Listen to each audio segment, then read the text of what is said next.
Hey everyone, give me a sec while I invite Melissa real quick.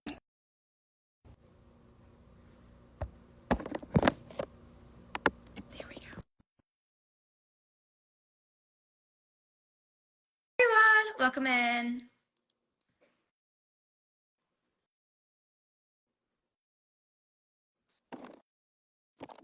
Hello. Hi. Oh, yay. Oh my gosh. I'm so happy to be here with you. Thank you for me. I'm so Oh, excited. me too. Thank you so much for making the time. This is a really exciting day for you, and I want to say congratulations before anything else. So, thank you for making the time today of all days. Of course, I'm very excited. Um, everyone, today we're talking with, or I will be interviewing Melissa Albert, author of The Bad Ones. And also, I am such a fan. I read The Bad Ones in like one night, and I just got them. Yay. Oh, thank you so much for picking it up. I'm so excited to read it. I can't wait. Thank you. I hope you love it. I can't wait. I loved The Bad Ones and I loved the mythology. My cat's name is Cersei. If Okay. that tells you enough. Yeah. Are you a big Madeline Miller fan? I love her. I know. She's Me too. I I Cersei is one of my favorite Greek mythology people because she is such a complicated character. And it also matches the attitude of my cat. That's perfect. That's a very cat name, actually. Yeah, it's kind of perfect. But Oh, I'm losing you a little bit. Let me turn up the volume. Okay, try again. sorry, it froze for a second. There we go. Okay.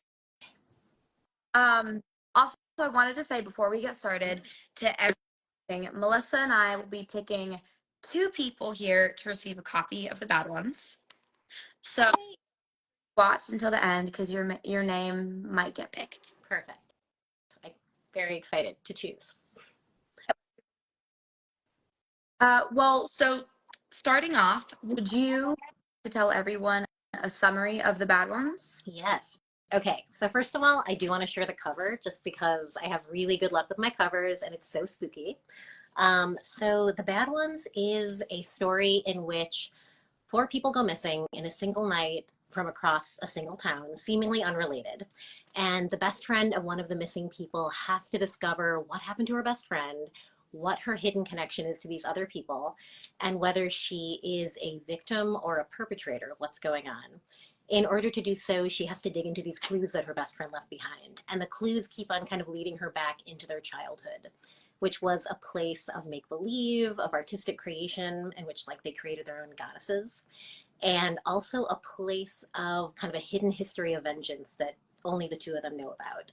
It also leads her to uncovering the origins of something called the Goddess Game, which is a kind of perilous, dangerous slumber party game that is played only by the girls in this town.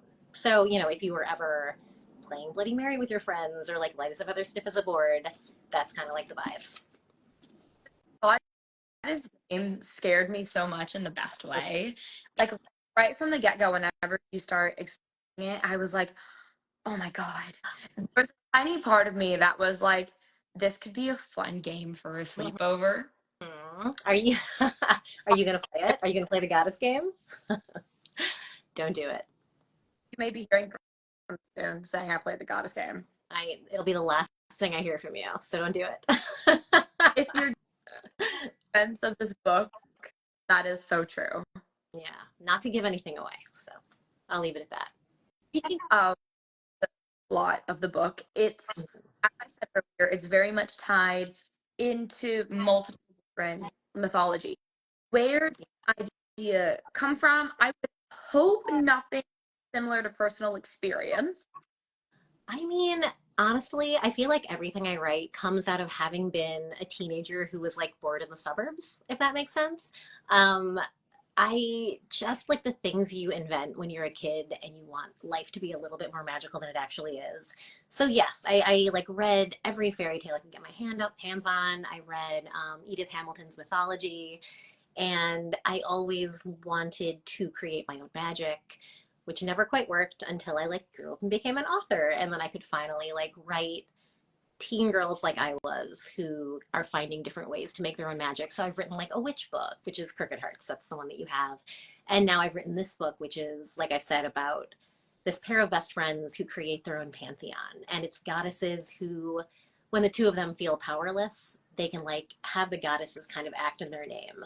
And I think that's such like a fantasy, right? To be more powerful than you actually are. So that's, I think, kind of where this book came out of. Not but Oh no, I don't. I'm sorry, your volume is dropping out. I don't hear you. You can hear me, right? Okay. Okay. Let me. Okay, try again. am I here? I can hear every other word. Sorry. I've like never done a live before. We got this. Yeah. No, this is good. I hear you now. Okay. Is this okay? Oh yeah. Actually, yeah, that's really good. I don't know if you Okay. did. Okay, I just adjusted the phone a little bit. Perfect. We're just not gonna move. Okay. But so Okay, so, the reason I love that comparison of whenever you're younger and you want to make like create your own magic mhm, is because you read all these books like Harry Potter, Percy Jackson, where you see them like you turn 11, you turn 16 and you get accepted into this world mhm, of magic and like something that you don't believe can happen in yours. mhm. And so it kind of creates this idea of like, oh my God, like this will happen. And Yeah. then it doesn't. And so I love that you used that want to make magic and turned it into Oh being my an author. I yeah. love that. Well, I love that. I love what you said because it's so true that when you are young, like 10, 11, 12, 8, whatever, you are reading books about kids who fall into Mhm. magic. Like they find out they are the magical one and like they have it in them already. Yes. And then I guess as like an answer to that, I'm writing books for people who are a little older, which is about forcing that, like taking that from the world, making the magic that you always wanted, that the world like wasn't going to grant you. And then of course you like get in terrible trouble for having done it, but it's really fun to like imagine that playing out.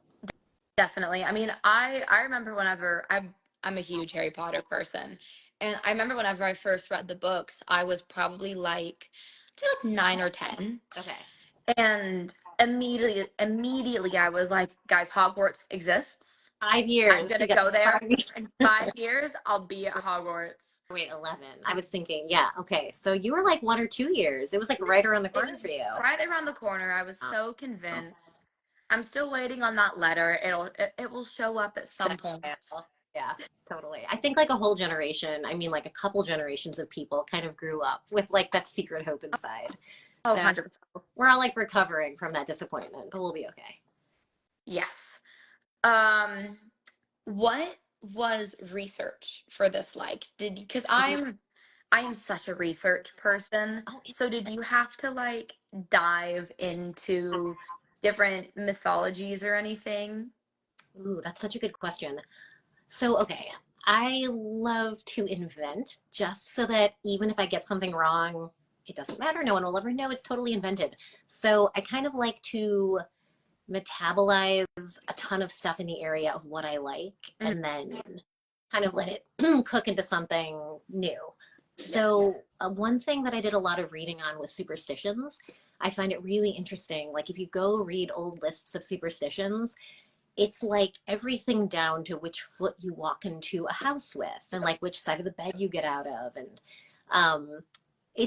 it's like imagining your life as imbued with like import and danger down to like the most granular level of like brushing your teeth.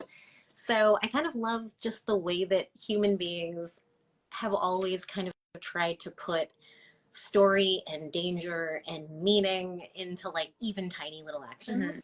So that is a lot of fun. Just the way story plays out at like this tiny, tiny level. Yeah. And that was like a lot of the reading that I did across the book before and then across the bad ones. And of course, I looked up gods and goddesses, and I was kind of amazed and delighted by the things you can have a god or a goddess of. Like again, it's minute. It's like Mhm. there literally is a god of poop, Yeah. you know, and there's like nothing you can think of that someone hasn't like tucked that into maybe like Aries is also the god of like this random little Yeah. tiny thing. So that was very fun to find out. Kind of, Athena's the goddess of wisdom, but did you know she's also the goddess of like 50 other random things that you never knew needed a deity protecting it? But that was a lot of fun to revisit something I was so passionate about as a kid. I, how you were saying about superstitions, I've never really believed in them, but I'm fascinated by them. Because it's always the craziest things, like tossing like salt over your shoulder or Yeah. something. And it's just like, I'm like, where does this come from? And I'm fascinated by it. And it's so cool to me. And like walking under ladders. It it's Do so cool. you would you walk under a ladder? Would you just like if you had time walk around it, So or do you just not care? I do. Okay. I would freak people out because on set we obviously have a ton of ladders and Mm-hmm. we have like a few slightly superstitious people or who just don't go near it. Uh-huh. And so I would like just walk under a ladder. They'd be like, no, What you did it. what is like an actor? I mean, the only actor superstition I know of is of course like the Scottish play, like the most famous one. What is an Yeah. actor superstition that people don't know about? Oh, I don't know. I don't know if there is one. Okay. If one I might have comes to to mind, dive into this now. yeah, I feel like you could write a really cool, scary, backstage kind of horror novel So I with super. had a few people tell me that I need to write some kind of on-set horror thing. So Are I you thinking about it? think I may have to. I'm thinking about it. It's I don't want to derail things. I want to talk about your debut at some point. We don't have to talk about it now, but I do want to ask you about that and like yes, some fun stuff. I am totally happy to talk about it. I finally can now. So I could talk about it for so long. Yeah. Um, and we're both at Macmillan, which is exciting. I love Ah, I love McMillan. that. Me too. But so continuing on, I one thing that I've noticed is it's very split with authors, either basing their characters on friends or like friends and family, or really just like from their imagination. Mm-hmm. And for Nora or any of the characters, is there anyone who you use to build the character, or was it just imagination?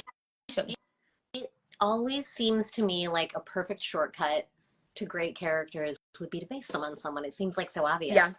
But I don't know why I am totally blocked and incapable. Maybe it's like I used to do journalism. Maybe I like when I gave up journalism, I'm like I just can't write about real people. Like I just don't want to. yeah. I don't want to. I can't. But I will say that within the bad ones, there is a literary magazine. And when I was in high school, I was in a literary magazine, and it was so fun for me to. It's not like a person to person match, but it was really fun to create like this group dynamic of a lit magazine because for me in high school, that was like one of my favorite parts of high school was like being in this group of kids doing lit mag. So that is the closest. And that's more of like the ensemble dynamic than Mhm. person to person. I like to crack it though, because I know some interesting people. One thing I do like is sometimes I'll hear someone say something that is so rich and weird and unlike anything that would ever come out of me when I write dialogue. Mhm. Just something really kind of eccentric. And I will occasionally write it down. And I'm like, maybe I could like steal this random person's like I don't know, like a guy yelled something really ugly at me once after almost hitting me when I was biking, and I put it in our Crooked Hearts. So you'll note like that is something taken from a man who screamed at me in Chicago once. And I'm like, thank you, sir. What a weird thing to say. I'm gonna use it one day. So that is something I do, is like take little bits of Mhm. dialogue. Like in like 10 years, he's gonna read a book and the guy who yelled at you is gonna be like, wait a I, minute, why do I I guarantee you, recall? this man is not reading feminist young adult horror. I would love that for him. It would be so good for him. Oh my But god, it'd be I amazing don't for him. think that's his life. No, we need the character development of him reading that book. But I I don't think it's gonna happen. That would be an amazing character arc for It somebody else to would. explore. Yeah. How you were saying that you write stuff down, like like anything, if you hear something, I feel like most authors' notes apps Mhm. are probably insane. Absolutely. Mine's the exact same way because if I'll do the same, or if I hear something, I'll Mhm. write it down. If I see a name, I'm like, ooh, I like that name. I'll Yeah. write it down. And my notes section looks like a tornado went through it. Yeah. Everyone is telling me do Scrivener. It's like amazing. I cannot learn Scrivener. So I have like a notebook in my purse. I have like a notebook by my bed. I have Notes app on my phone. I have like I'm writing a book now, and I'm up to I think 30 Word documents that I just like open and close. Yeah, Um, it's really messy, and I don't know how to make it cleaner. So that's no. where I'm at. I got recommended Scrivener and I tried it Mhm. for like a month. I was like, let me see what this is about. Because a lot of people, like a lot of writers, love it. And I was like, oh, I'll like look at this. I couldn't do it. I Yeah. am such a Google Doc person. Okay. I'm worried Google Docs will crash. I'm like the person who keeps all their money under their mattress. Like I don't trust banks. I don't know that I don't know. I believe Google will eat my document. So Yeah. I that's an eccentricity I probably have to get over. But so for now, I'm like a word Yeah. person. Okay, yeah, I can I go back and forth. I'll sometimes use Word because there's like certain features that Word has that Google Docs doesn't that I sometimes Okay. need. Uh-huh.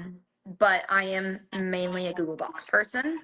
Can The I ask, are you one of those people that can, oh, I have 20 minutes. I'm gonna like sit down and write. Or do you need to be like, I am like veiled in candle smoke and like in a velvet chair? Like, do you need, I, I'm asking because your I job mhm. is probably something that requires intense focus amid chaos. And I'm wondering if you can do that as a writer too. So that's actually a good question because thinking about it, I can do like a sit down 20 minutes, Okay. but it's probably not going to be as good as sitting down for like 3 hours Yeah. in just like tunnel vision writing. But I Mhm. think the reason I can do the 20-minute sit down is because whenever we were on set, I'd have to go between filming a scene in character to going to school Oh, and wow. back and Think about forth. that. Okay. So I think it was like that was a learning curve of having to separate Yeah. acting and like being in the scene and then going and doing some math quiz or something. Totally. Oh, that's funny. Yeah. So you're like Yes, switching. exactly. Yeah, I love that. Yep. That's really cool. I think it's excellent training actually to be a writer. So Yeah. that's really cool. Yeah. I never thought about that. So thank you for asking that because that made me like Totally. contemplate it. Yeah. But so I am okay. So I'm kind of in the minority here. Okay. I'm a very big side character lover. Oh. And I have heard from a lot of people that they are not. So, question for you, do you have a favorite character in the bad ones?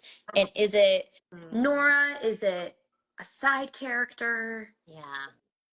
So that's a great question. I love side characters because they have to do so much with so little. So often and sometimes I'll get to the end of a book and I'll find that I feel like, especially if it's first person, I've lived so deeply inside the protagonist's head that I actually can't see them and I don't know them very well. And I feel like I know the side characters better. So I think Yeah. when you're doing like a first person book, it is just really fun to color characters through the eyes of like your first person narrator. Hmm. And yeah, no, I love a good side character. And I have not at this point really written like an ensemble book. At the most, I've written books with like two, like a protagonist and a really close second place. Um, so Becca in this book is like the best friend, and she is someone who has been through some really hard things, and she's kind of buried herself in art. And I find her to be really interesting. And like I've got a little bit of the book written from her perspective, and I love her. Yeah. Nora's a little bit more like I was. Not that I like based her on me, but she's confused and she's Mhm. like figuring herself out. But Becca has like this clarity of purpose that I find really cool. And I love writing a character that young with that like Yeah. intense focus. One thing because so Becca was my favorite, like my favorite character from the book, just because I loved the mystery of her, and I honestly think that's just like shows how amazing you are at writing because you don't see a lot of Becca throughout the book. She isn't the main character and you don't see a lot about her, but you hear more about Nora and Becca's lives than actually talking with Becca. But I loved her so much. I loved the mystery of her, and like you said, I found her a very interesting character. Thank you. I'm so glad. So one thing I've been wanting to do for years is to write a middle grade book about that moment when two best friends are here and one is going ahead and becoming really mature and the other one is like still wanting to live in like make believe land. And within the bad ones, I kind of bedded some of that. So like Mhm. the characters where Nora and Becca are together are kind of like these backstory chapters that kind of almost to me feel like a middle grade novel. So it was really fun writing her into that context as well. I thought it was amazing. Chef's Thank, kiss. thank you so much. It meant so much to me that you picked it for your book club. Of course. Speaking of how you were writing the book and how you were writing the dynamic between Nora and Becca, your writing style is so cinematic, I think. Thank you. And whenever I was reading it, I was like, because I'm a very visual person. Mm-hmm. And so it's very rare whenever I'm reading a book that I can clearly picture scenes. But for your book, it was so cinematic in the best way that I was like, I can see this. That's And awesome. I'm so glad. I I don't know if you have this, but the first thing I see when I'm writing a book is like images. It'll be like a visual of what I want to write, and the visual almost has like a vibe that I then write toward. And I heard Holly Black once in an interview say she does the same thing. And I'm like, if Holly Black does it. So, are you that kind of writer? Like, yes, okay, so you can yes. see before going in. Okay. I I can like more so see not like images, but like almost if you think of freeze frame of a specific scene in a Yeah, book. totally. Okay. That's cool. So that's how I kind of picture it. Pinterest is my best friend as well. Mhm. So it's like I have the image, but then because like I said, I'm visual, and so just having like those references where I can like see something and be like, okay, this is how I want it to look in the scene. Okay. It's like kind of if you have a camera, it's like focusing the lens. Totally. Yeah, yes, I know what you mean. I can see everything but the people. I never know how people look Hmm. like. I have to like force my brain to visualize them, Yeah. but like everything around them, especially like outdoor scenes, is like crisp to me. I Yes. don't know why.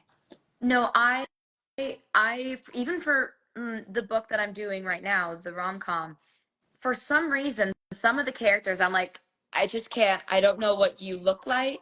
I Yeah. like if I'm picturing it, I'm like, I can't see it. I don't know what's going on. Are you allowed to say what Rules for Fake Girlfriends is about yet? Yes, I can. Okay. Do you want to like? I think everyone who's listening is like, please just tell us, Reagan. So maybe you could just tell us a little bit about it. Of I want to. course. So before I start, let me tell you, I have this running joke that isn't really a joke at this point. And you know how everyone says like give us your elevator pitch? Yeah, and it's so hard. My mine's called the broken down elevator pitch because it just takes like an hour. Yes. Because No, no, I know. if I'm talking with someone about my book, I always just want to give them all the It's like details. that focusing in and out. You're like, what matters for the? It's like a pyramid, and you're like up here, Yes. but you're like, wait, oh no, and yeah, and then you tell them everything. I hear you. So to try to give my best elevator pitch of my book, which I Okay. probably should just memorize at this point, it basically is about this girl named Avery Blackwell who has her life planned out in front of her. She wants to go to Columbia, be a doctor, and save people like her mom who gets cancer. And right before Avery graduates high school, her mom passes away, and in the will leaves Avery a clue to a scavenger hunt. And these scavenger hunts she's been doing since she was little. Her mom would plan them. Her and her best friend would run around the neighborhood Mhm. trying to solve the clues. And it's Avery's last scavenger hunt, and it turns out that it's the mom's first. Oh, And I so love she it. Okay. goes to Brighton, which is her mom's alma. I always say it wrong, but it's alma mater. I think that's it. Yes. Yeah. Okay, I always say it wrong. And it's her mom's alma mater. And she goes and she meets this girl, Charlie, on the train. And Charlie very nervously, rapidly just is like, play along, and drags Avery into this fake dating scenario. Okay. Fake dating trope. Okay. I I like am a that. sucker for fake dating. Okay, And me too. basically, Charlie agrees to help Avery with the scavenger hunt if Avery continues to go along with the fake dating thing. And as they explore Brighton together, it slowly starts to not be fake dating. But Charlie has secrets of her own, and so does Avery. Ooh, this sounds so good. I just Yep. finished the new Emily Henry funny story, which is like fake dating. Ooh. Yes, I'm ready for a new fake dating book. Um, so I'm curious because I've kind of been looking at your book club picks and they're awesome, and a lot of them are very genre-y and very speculative. Do Yes. you think a speculative book is in your future? Possibly. Here's the thing Okay. is that I like to say I write how I read, and I Mm, read every genre. okay. So I'm such like a sucker for like a fantasy horror Yeah, mix, but totally. I will read any genre and I love all of them. And so I could see myself totally doing that at some point. 100%. Well, I'm very excited for your rom-com. I love a Thank good you. rom-com. It sounds awesome. Thank you. I'm also it's England in the fall, so Okay. how can you Oh, not? this fall. Oh my gosh. Oh, Okay, that's exciting. no. It's set in England in the Oh, fall. it's set at the I fall. wish Okay, awesome. it was coming out this fall, next fall. Okay. Yeah, Yeah, that's everyone needs a cozy autumn romance. So it's gonna be perfect for exactly. 2025. I Okay. can't wait. I'm so excited. My lifelong That's dream. amazing. Now, speaking of reading, Ah, what do you hope that readers take away from your book? well, what you said about being a writer like you're a reader, I'm absolutely the same. And for me as a writer, I just want someone to want to turn the page, right? Like I read this, I don't know if you're like a George Saunders fan at all, but like I love what he writes about craft. And he says that like the job of a book, the only job is like every sentence should make you want to read the next sentence. So that is what I want. I like I just want it to kind of like tug you through and like make you interested. I'm such a vibes reader. Like I love something with really powerful atmosphere. Mhm. So I definitely have tried to create in all of my books like a really strong sense of atmosphere, a really strong sense of like mounting weirdness because I always love as a reader when you've got like 50 different questions that are like at different levels of intensity in your mind. Mhm. Um, so yeah, I just want to keep people up late I reading, and then I want them mean, to be like, "This was good." I was up I'm gonna till love I was up till 3 a.m. now. So you did it. Thank you You so did much. it. That means like that's exactly what a writer It's most wants to do. it's always a thing because my mom's a reader too, and so she'll walk in at like midnight and she'll be like, "Reagan, you should probably go to bed." And I'm like, "But the book's really good." And she goes, Oh, "Continue. You keep reading." that's amazing. I used to keep my closet light on so that I could read like secretly, and now Yep. I like my vision is horrible. But Yep. do you guys book club at all? Like, do you share books with your mom? Oh, definitely. That's awesome. 100%. I'll walk into like her room sometimes and I'll see the book I'm currently reading on her nightstand and I'm like, Love committed. that. Yeah, I give when I have a really good book, I'll save it for my mom because I know she's a very discerning reader, so it's like fun to share stuff with her. And I love when people approach me and are like, "My kid and I read this together." That is like the best. So Yes, nothing like and a parent kid book club. Oh, sorry. Go ahead. my mom is also such like a spooky or like murder mystery kind of person. Hmm. And so I'm always like if I told her to read The Bad Ones because it has like the spooky horror-esque vibe. I'm like, she'll like this. And so I'm always doing that where I'm like, I'll see a book that I know she'll like, and I'll be like, hey mom, you'll like this one. I love that. And then when you were a kid, what was she giving you that like totally made you a reader? Like the stuff that's in your So DNA. so what's really funny is that she is not a fantasy person, Okay. but she gave me Harry Potter. And that was the book that like really got me like I love this. Like I always had my nose in a book after I read Harry Potter. So it's kind of funny because she's never read it though, which hurts me. Oh, So that's funny. And even though I you're know. like, please, like she's just not into it. I tried to get her to watch the first movie and she fell asleep. Oh, yeah. You tried though. I You gotta tried. try. Yeah. I tried.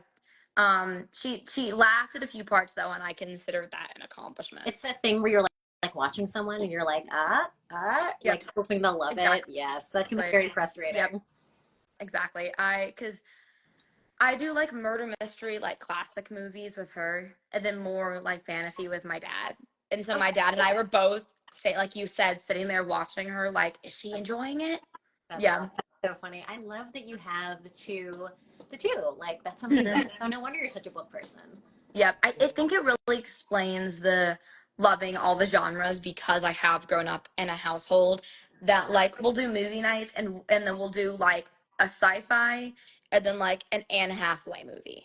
I love that. So everyone So gets it, sick, even if it's like it really weird, like mixed. Okay. definitely.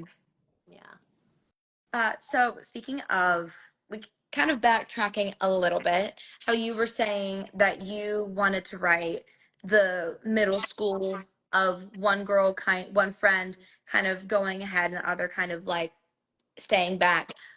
What are you working on next? If we can get Oh any tips. man, I don't have the elevator pitch. So I'm working on something now, and I decided that what I would do this time was not sell and proposal, which means when I wrote my first book ever, nobody read it, and then I just wrote the whole thing, and then I sold it. And I want to do that now. Like I've been selling on proposal. So now what I'm doing is writing something that I haven't yet sold, which means this is a very long way of saying I can't say too many details about it. But it is what I hope will be my adult debut because I've written YA so far. And it just has like all of the things I love in it. It has like invented pop culture and weird, creepy fandoms and imaginary books and like magical books and portals and creepy, monstrous art. It has all sorts of fun stuff. I have And I'm having a blast reading it. And I will sounds absolutely send you a copy yes, please. when it's ready. I shall be demanding one soon. It sounds so Thank good. you. I'm having like a lot of fun. Like what it's like when it's Yes. like going well. It's very, very fun. Yes. It's I learned very quickly that writing the first draft was so much more fun than editing. Interesting. I'm Oh, mixed because really? sometimes the first draft you feel like you're like flying, and sometimes fixing it is like such a relief. But you're a drafting person, and editing is like the painful part. So I'm okay with like if I have to edit and add like a full scene, Hmm. that's great. I love that. That's fun because it kind of feels similar to the drafting process Hmm. where it's just kind of not really going in and fixing one specific part.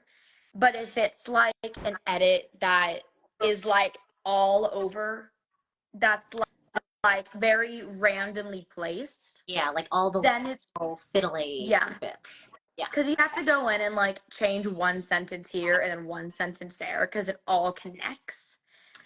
So Yeah. it's that part. Okay. And then you like lose sight of it, and you're like, Yeah. what am I even doing? Do I even sound like I'm writing the same book anymore? Yep. Not speaking from experience or anything, but yes, no, I know what you mean. So you now have gone through, you've written the book, you've sold it. Are you in the edit process or is it I done? am. Okay. I am in the editing process. I'm like halfway through editing, I would say. Halfway through editing for like the first run because I've heard that sometimes you'll send it and then they'll send it back and be like, hey, looks much better, but like maybe change this. This is true. Yes. And so we're in the first run of editing right now, and I'm hoping to be done with that by end of May. Okay, that's So amazing. fingers crossed. This is such an exciting month for you. So very, Again, I'm so excited you made the time. of course. Thank you. Thank you for coming and not Yeah. on the phone. So I'm here. Yes. It feels like we're hanging out. it does. Uh, Well, And oh yeah, go. we do have to pick Oh, the reader. okay. And I Ready. have How do we do a this? question for you after we pick the readers, and it's a very fun question. Okay. Okay, I don't know. So I'm gonna. Do you want? Do you want to pick someone, and then I can pick How someone? how do I do that? I just go to like their the Oh, list of hit people. the. There's like a little eye at the top of the screen that shows how many Okay. people are here, and Oh, here we you go. can just. And I'm just gonna like and boom. Camilla Paparelli. Okay, hang on, I'm gonna write that down. Hold And on. it's CAMILA. Sorry. CLA Dot dot. PAPA. Hey, what was it? Dot PAPARELI. Thank you, Camilla, for joining us. Thank you for being here. Thank you for watching. Okay, no, I'm gonna pick someone. Oh God, this is who's here. Hmm. I spun it like a roulette wheel and then I put my finger Oh, down. I'm doing that. Oh, okay, we're gonna go to the top, and we're gonna. Okay, Leah Aragon. I love the name Aragon. Hey, oh, that's perfect, actually. It's, Probably a fantasy fan, I'm guessing. I would assume so. Okay, so Camilla and Leah, you have to DM Read with Reagan, and we will give you your book. Hope you guys enjoy. Thank you for joining us. Thank you for being here. And now, hold on, sorry, I'm writing as quickly as I can. Okay, there we Take go. your time. Now, Hit my. there we go. Okay, now last question, fun question. Okay. What book are you reading right now? Oh, that is a great question. And because I'm always asked this and I don't remember anything, I actually have it in my head. So I'm rereading right now because there are like things I'm reaching for as I'm writing. So I'm rereading Wolf Hall by Hilary Mantel. It's just like one of the best historical fiction books I've ever read. I'm a historical fiction lover. Oh, I It's actually don't read much, but Wolf Hall it's amazing. And then I'm rereading Coraline because I reread Coraline like 3-4 times a year. It's an amazing book, like a perfect book. Good. Oh, here. This is another book that I just finished, but I have to recommend it. The Ministry of Time by Kayleigh Bradley. Wait, that looks so cool. The cover looks like so old school comic booky. I'm obsessed, but it is incredible. Highly recommend. I think you're gonna love it, and I feel like you could read it with your mom. I think you guys would both love it. That's good to know. I'll have to get that. Like I have too many books that I need to read. Mm-hmm. I just redid my bookshelf and I realized how bad it is. I just did a clean out because a neighbor was like having a charitable book sale, and I was like, it's for a good cause.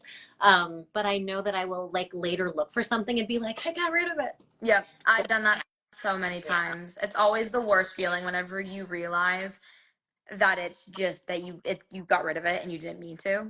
I know. I hate it. Yeah, it happens. Oh. Well, thank you everyone for watching, and Melissa, thank you so much for talking. I had so much fun. This was amazing. Reagan. This was awesome. I appreciate your time. Congrats again, and I can't wait to read your book next year. Thank you, and I can't wait to read. Oh yeah, enjoy it. I'm so excited. Awesome. And everyone here, buy the bad ones. Thank you. Get it. It's such a good book. Yes. All right. Thank you so much, Reagan. Thanks, everybody. Thank you Bye. so much. Don't leave. Don't leave. You have to save it.